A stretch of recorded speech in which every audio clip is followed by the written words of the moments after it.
পবিত্র ঈদুল আজহায় আইন শৃঙ্খলা রক্ষায় বিশেষ ব্যবস্থা হিসেবে পুলিশের ছুটি বাতিল করা হয়েছে বলে জানিয়েছেন স্বরাষ্ট্র উপদেষ্টা লেফটেন্যান্ট জেনারেল অবসরপ্রাপ্ত জাহাঙ্গীর আলম চৌধুরী।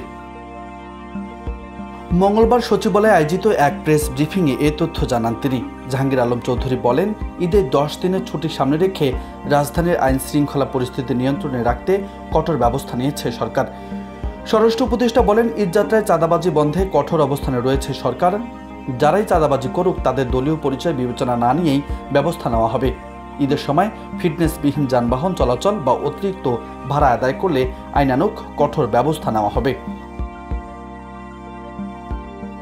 তিনি আরও বলেন, গত ঈদের মতো এবারও আসন্ন ঈদুল আজহায় যাত্রা নির্বিঘ্ন করতে প্রয়োজনীয় ব্যবস্থা নেওয়া হয়েছে। যাত্রীদের যাওয়া আসার সময় নির্ধারিত ভাড়ার চেয়ে বেশি না নেওয়ার নির্দেশনাও দেওয়া হয়েছে।